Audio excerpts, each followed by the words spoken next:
el programa de hoy, un informe en Estados Unidos reveló que 1 de cada 4 jóvenes adultos contempla la idea de quitarse la vida. Y senador exhorta al fiscal general de Estados Unidos a luchar contra vandalismo anticatólico. Además, Iniciativa Cristiana lanza campaña de donaciones para reconstruir Beirut. Hola amigos y bienvenidos a su programa EWTN Noticias. Terminando la semana, soy Eddie Rodríguez Morel. Comenzamos contándoles que un reciente informe reveló que 1 de cada 4 jóvenes adultos en Estados Unidos contempla la idea de quitarse la vida. Veamos. De acuerdo a la reciente encuesta de los Centros para el Control de Enfermedades de Estados Unidos, titulada Mental Health, Substance Use and Suicidal Ideation During the COVID-19 Pandemic United States from June 24 to 30, 2020, más de una cuarta parte de los jóvenes adultos entre 18 y 24 años han contemplado seriamente la idea de quitarse la vida. Frente a estos resultados publicados el 14 de agosto con datos recopilados de adultos en los Estados Unidos a fines de junio, el consejero matrimonial, familiar y presentador de un podcast católico de salud mental, Tommy Thigh, indicó a CNA, agencia en inglés del grupo ASI, que encontró que los datos eran realmente desgarradores, aunque esperados. En esta línea, el especialista contó que después de meses de confinamiento prolongados en todo el país y ansiedad por la pandemia, esta experiencia afectó la capacidad de las personas para tolerar la frustración y el estrés. Asimismo, explicó que estas sombrías cifras reflejan una falta de conciencia sobre la salud mental y una falta de acceso a este tipo de servicios. Por esas razones, Tommy Thigh recomendó que durante este tiempo se mantenga la comunicación con el otro y sugirió que las personas que enfrenten estrés puedan reservar un tiempo para hacer una pausa, respirar, orar y meditar, así como el tomarse un descanso de los medios y otros entornos que aumentan la ansiedad. Por otro lado, un senador republicano exhortó al fiscal general de Estados Unidos a luchar contra el vandalismo anticatólico. Conozcamos los detalles. Hace poco, el senador republicano de los Estados Unidos, John Kennedy, solicitó a través de una carta al fiscal general de la nación, William Barr, que intensifique los esfuerzos para combatir el vandalismo perpetrado contra lugares y estatuas católicas en todo el país en los últimos meses. En esa línea, Kennedy expresó que los católicos de esta nación están bajo ataque, tomando en cuenta que desde el pasado mes de mayo se han registrado aproximadamente 19 atentados. Por ello, afirmó que la tendencia de profanar los espacios y las propiedades católicas debe detenerse.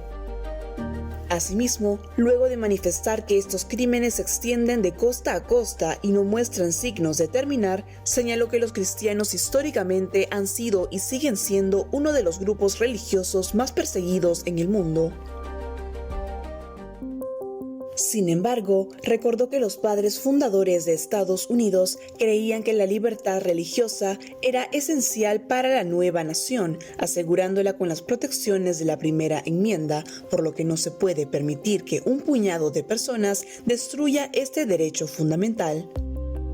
En ese contexto, el senador republicano John Kennedy pidió al fiscal general William Barr que trabaje activamente para procesar a los responsables de estos actos de vandalismo y así ponerle fin a esta injusticia.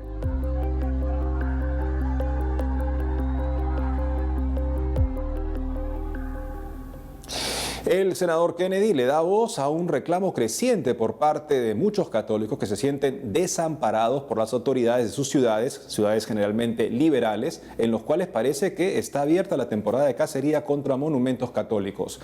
¿Cuál puede ser la respuesta del fiscal general de la nación? Se ve limitado en muchos sentidos porque el gobierno nacional en el sistema federal estadounidense no puede intervenir para poner orden en las calles o proteger monumentos, salvo que se trate de edificios del gobierno federal en alguna ciudad o monumentos a héroes o personajes militares. Eso lo ampara la ley. Pero fuera de eso, verdaderamente es responsabilidad de las autoridades locales. Y por supuesto que causa un tremendo desagrado y repulsa por parte de los católicos ver que personalidades como Nancy Pelosi, vocera de la Cámara de Representantes, muy liberal ella, al preguntársele sobre esta destrucción de estatuas, ella simplemente respondió: no me importan mucho las estatuas. Bueno, señora Pelosi, tenga presente que las estatuas representan los valores de las comunidades. Por ejemplo, las estatuas religiosas o de personajes católicos representan los valores de la comunidad católica en los Estados Unidos, de la cual usted dice ser parte, pero lamentablemente vemos que su indiferencia ante este ataque contra esa comunidad deja desconcertados a los católicos en el país. En otras informaciones, la iniciativa cristiana Philos Project ha lanzado la campaña de recaudación Philos Rebuilds para apoyar a las familias afectadas por la explosión en Beirut, Líbano. Veamos. Frente a las dificultades que pasa el Líbano por la explosión en el puerto de Beirut, la iniciativa cristiana Philos Project ha lanzado la campaña de recaudación Philos Rebuilds para apoyar a las familias en la reconstrucción de sus hogares y negocios.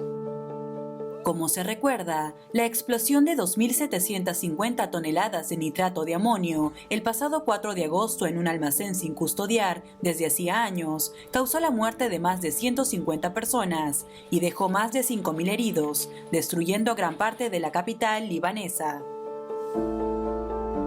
Esta tragedia ha provocado que muchas personas pierdan sus hogares y negocios en medio de una crisis política que ha llevado a la dimisión del gobierno actual y la convocatoria de nuevas elecciones. Ante esta necesidad, Philos Project busca brindar ayuda en la emergencia que atraviesa el Líbano y apoyar en la reconstrucción de la ciudad como un cuerpo en Cristo. Según indicaron en su sitio web, a través de esta iniciativa se apoyará a familias específicas, ya que cada dólar va directamente a sus necesidades y sus historias personales se compartirán durante el mes de agosto. En ese sentido, este gesto solidario busca recaudar $10.000 antes del 31 de agosto a fin de apoyar a personas que lo han perdido todo y así también proveerles suministros de limpieza y educación y apoyo para los voluntarios en misión. Para los interesados en realizar una donación, pueden ingresar a www.philosproject.org.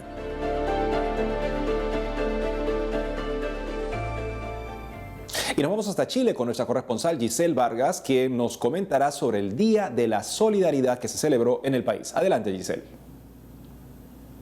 Desde aquí les informo que el Día de la Solidaridad en Chile, marcado por este tiempo de la crisis sanitaria, hizo brotar un mensaje común que invita a vivir esta actitud en forma permanente. Cada 18 de agosto se conmemora el día de fallecimiento de San Alberto Hurtado. Por ello, las distintas misas realizadas en las diócesis chilenas recordaron las enseñanzas del sacerdote jesuita que dedicó su vida a promover la justicia hacia los más necesitados. Desde la diócesis de Chillán, Monseñor Sergio Pérez de Arce expresó que las distintas campañas de ayuda durante la pandemia del coronavirus, que se han expresado de múltiples formas, no son suficientes si no llegan a impregnar nuestras relaciones permanentes, nuestras estructuras sociales, nuestro desarrollo político.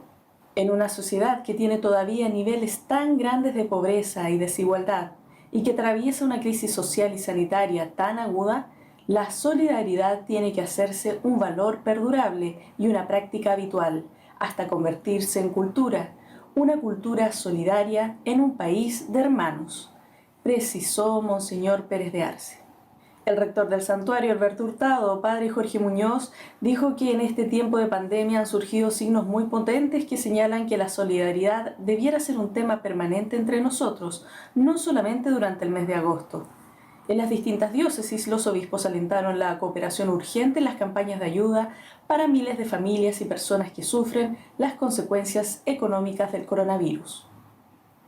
Y en esa misma línea, los invito a conocer la campaña Anteojos para el Otro, presentada por la Fundación Alberto Hurtado y el Hogar de Cristo, entre otras instituciones. Se trata de un marco de anteojos diseñado por los niños que invita a reflexionar y actuar como lo hizo San Alberto Hurtado, poniéndose en el lugar del otro para verlo como un igual. Los anteojos que se pueden encontrar en los filtros de Instagram también plantean el desafío de tomarse una foto, contar una experiencia solidaria e invitar a un amigo a hacer lo mismo. Durante el mes de la solidaridad también se diseñaron distintos stickers para la aplicación de WhatsApp, con frases e iconos relacionados con San Alberto Hurtado, además de un juego digital para los jóvenes y debates escolares que invitan a reflexionar sobre la justicia social desde la mirada del santo chileno. Hasta un próximo encuentro. Gracias, Giselle, por la información. En otros ámbitos, el Papa Francisco donará 18 respiradores y 6 ecógrafos a Brasil, uno de los países más afectados por la pandemia del coronavirus. Veamos.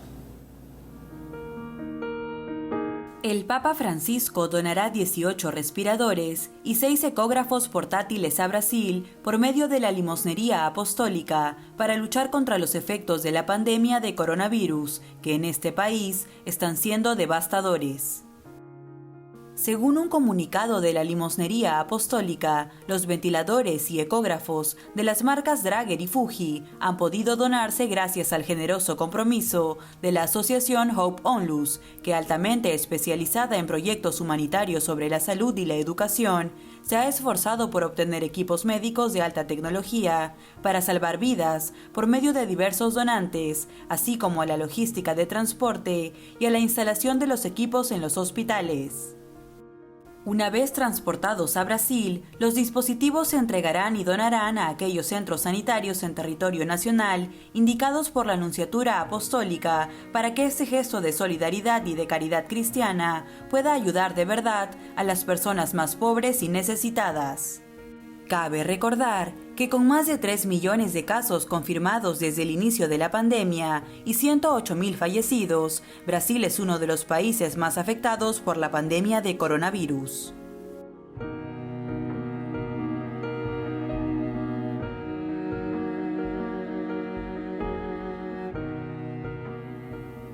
Por otro lado, la colecta para Tierra Santa, que se llevará a cabo durante el mes de septiembre, tendrá este año más importancia que nunca debido a la crisis que se vive en la zona por el coronavirus. En este tiempo de pandemia por el coronavirus, la Iglesia Católica continúa custodiando los santos lugares de Tierra Santa, gracias a donativos procedentes de todo el mundo. Por ello, la colecta Pro Terra Santa, que se celebrará el próximo 13 de septiembre, tendrá este año más importancia que nunca. Tradicionalmente, esta colecta destinada a los proyectos de la Iglesia en Tierra Santa, que benefician a las comunidades cristianas locales y que ayudan a mantener los santos lugares, se ha celebrado en Viernes Santo. Sin embargo, por medio de un mensaje publicado en la oficina de prensa del Vaticano, el prefecto de la Congregación para las Iglesias Orientales, Cardenal Leonardo Sandri, expresó que el Papa Francisco aprobó la propuesta para que la colecta se lleve a cabo todo septiembre, cerca de la fiesta de la Exaltación de la Santa Cruz. Cabe recordar que con las generosas donaciones de los fieles en todo el mundo, la Iglesia Católica puede seguir manteniendo a la comunidad cristiana, escuelas, estructuras asistenciales para la educación y la atención especializada para los más pequeños y zonas pobres de Tierra Santa. Amigos, tenemos que hacer una pausa para volver. Obispos rechazan recientes masacres de adolescentes y jóvenes en Colombia. Además, el actor Chris Pratt publica mensaje pro vida tras nacimiento de su bebé. Ya regresamos con más información en EWTN Noticias.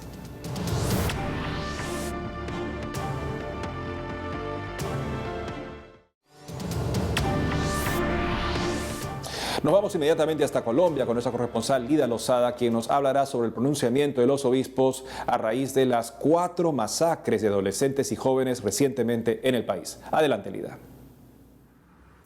Gracias, compañeros, estimados televidentes, los saludo desde la ciudad de Bogotá en esta oportunidad con un sentimiento profundo y generalizado de luto por las 4 masacres de adolescentes y jóvenes que se han presentado en los últimos días en el país, concretamente en los departamentos del Valle del Cauca, Cauca y Nariño.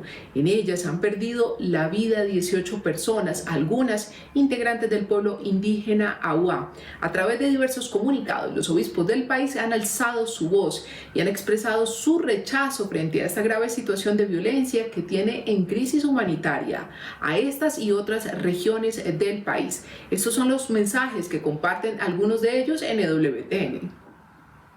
Nos hemos unido a la institucionalidad del municipio de Samaniego para expresar nuestro repudio por estos hechos y para rodear con afecto a las familias. Desde el momento que se conoció la muerte de estos jóvenes, el día 15 de agosto, las distintas organizaciones del municipio han estado apoyando a las familias, rodeándolas, la iglesia misma. En el día de ayer se tuvieron los funerales.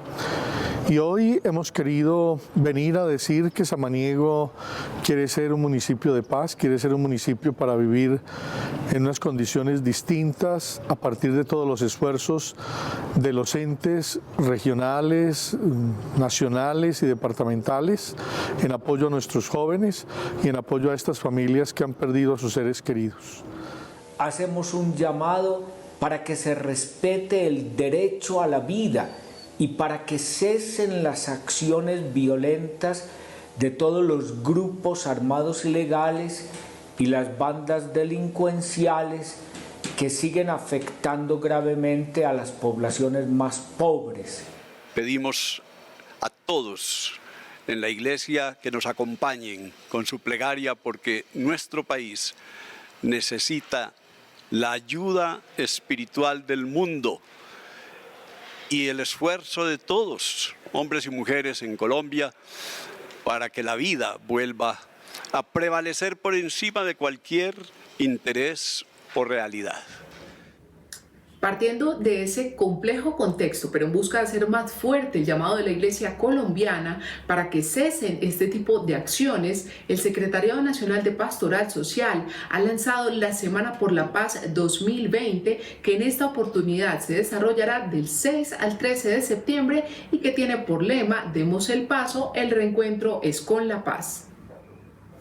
Encontrarnos es una palabra definitiva en Semana por la Paz y nos tenemos que encontrar sobre un criterio fundamental y es el reconocimiento de que tenemos unas urgencias humanitarias enormes en los territorios, que tenemos unos desafíos muy grandes de protección y de respuesta inmediata a las situaciones de emergencia, a las situaciones de amenazas que se viven, que muchas veces se crean alertas sobre ellas y que se requiere entonces la solidez de instituciones y de una sociedad que es capaz de salir en la respuesta de esos grandes llamados y clamores. Escuchemos en esta Semana por la Paz el clamor, el grito de las comunidades. Escuchemos en esta Semana por la Paz la voz de las víctimas, la voz de aquellos que están ofreciendo sus vidas para hacer que este derramamiento de sangre pare. Muy bien amigos, eso es todo por ahora desde Colombia. Continuaremos trabajando para compartirles más información. Adelante estudio. Gracias, Lida. Por otro lado, el obispo de Ciudad Quesada, en Costa Rica, Monseñor José Manuel Garita, afirmó que el don de la maternidad es un regalo de Dios. Veamos. En el marco de la celebración del Día de la Madre en Costa Rica, el obispo de Ciudad Quesada, Monseñor José Manuel Garita Herrera, felicitó a todas las mujeres que recibieron como regalo de Dios el don de la maternidad. En esa línea, el obispo costarricense dijo que es importante que se medite alrededor de esta celebración aquel regalo que viene de Dios, sobre todo en una sociedad que cada vez quiere dar menos importancia a lo trascendental y quiere borrar aquello que es sagrado en el ser humano. Asimismo, pidió que no se permita que en esa sociedad líquida, los antivalores y las corrientes ideológicas quiten del camino el rol tan importante en las mujeres llamadas a ser madres. Por otro lado, Monseñor Garita puso en manifiesto a la compañía de Dios y la Iglesia a aquellas mujeres que queriendo tener hijos en muchas ocasiones no pueden, y también por los matrimonios que sufren por esta causa, resaltando que hay una existencia de caminos de apertura a la vida como la adopción. En esa línea, el prelado manifestó que espera que Costa Rica afiance y fortalezca su vocación a la vida y que deje de lado esas corrientes que promueven la cultura de la muerte, el aborto y las técnicas de concepción que atenten contra la vida. Finalmente, el prelado exhortó a todos los fieles a pedir que María acoja todo aquello que se tiene en el corazón y así seguir celebrando el don de la maternidad y de la paternidad como fruto del amor de Dios hacia sus hijos.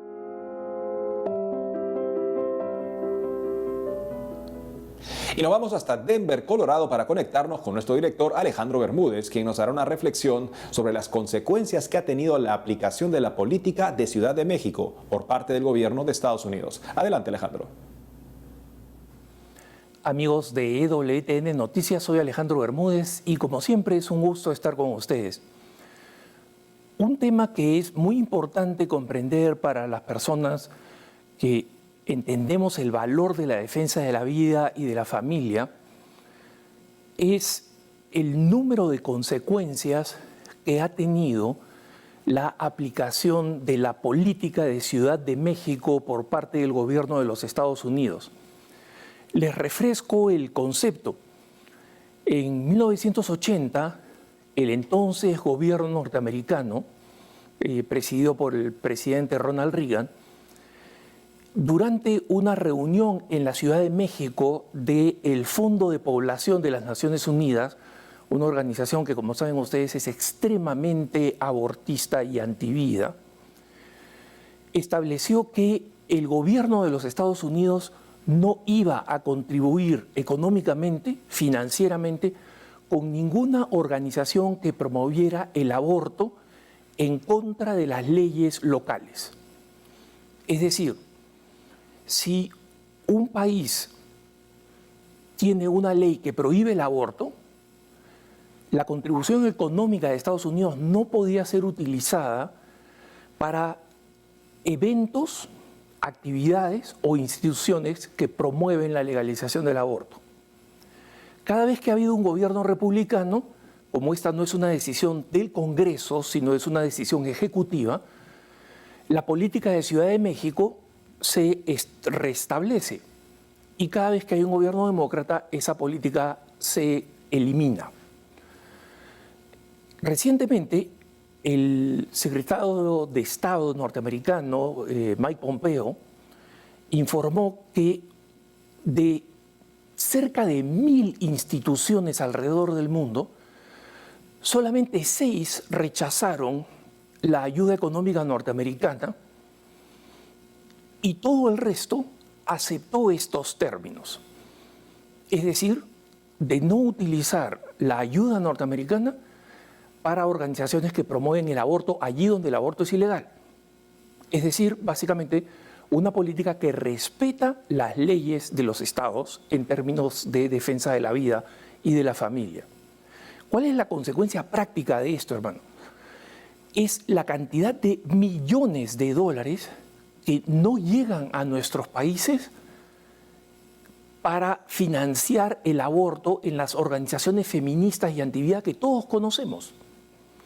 Y esa diferencia es abismal para nuestro bien, para el bien de la vida y de la familia.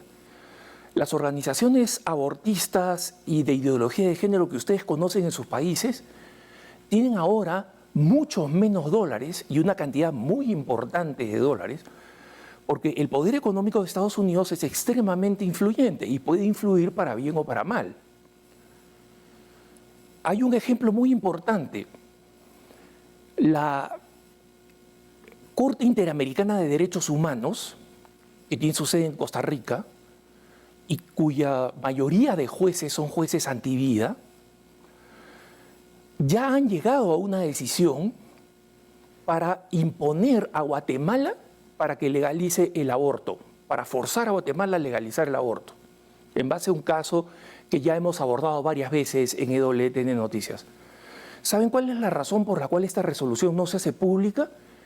Es porque la Corte Interamericana teme que el gobierno del presidente Trump reduzca el aporte norteamericano a la Organización de Estados Americanos, que básicamente se financia con fondos norteamericanos. Eso es para que vean ustedes cuál es el poder de la bolsa, ¿no? El poder de la cartera. Y esperemos que ese poder de la cartera siga restringiendo las acciones antivida en nuestros países porque definitivamente hacen la diferencia entre la vida y la muerte. Los dejo como siempre en compañía de la mejor información EWTN Noticias. Gracias, Alejandro. Y antes de dar fin al programa, les contamos que el actor estadounidense Chris Pratt publicó un mensaje pro vida en su cuenta de Instagram tras el nacimiento de su bebé. Veamos los detalles. El actor estadounidense Chris Pratt, conocido por ser protagonista de Guardianes de la Galaxia y Jurassic World, publicó hace poco en su cuenta de Instagram un mensaje pro vida en el que incluyó versículos de la Biblia para dar la bienvenida a su primera hija con su esposa Katherine Schwarzenegger. Según indicó el artista en su publicación, están más que emocionados de anunciar el nacimiento de la pequeña Layla María Schwarzenegger Pratt y que tanto ella como la mamá están muy bien de salud. Asimismo, Pratt, que es un actor cristiano, incluyó 2 versículos de la Biblia en su mensaje. Citó el Salmo 126, versículo 3 y escribió: «Sí, grandes cosas ha hecho el Señor por nosotros». También citó los versículos 3 y 4 del Salmo 127, dedicados a la vida del niño por nacer. Un regalo del Señor son los hijos, recompensa, el fruto de las entrañas, como flechas en manos del guerrero son los hijos de la juventud. Feliz el hombre que con tales flechas ha llenado su aljaba, cuando a la puerta vayan a litigar, sus contrarios no los harán callar. Cabe resaltar que Chris Pratt y Katherine Schwarzenegger contrajeron matrimonio el 8 de junio de 2019. Por otro lado, en junio de 2018, Pratt aprovechó la premiación de los MTV Movie and TV Awards para recordar a sus fans que tienen un alma, que aprendan a orar y que Dios es real y los ama.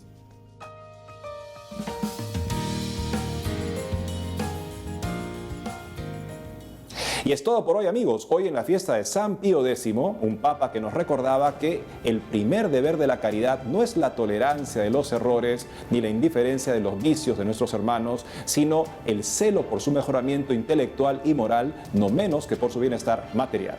No dejen de seguirnos en las redes sociales y en wtnnoticias.com. Hasta pronto.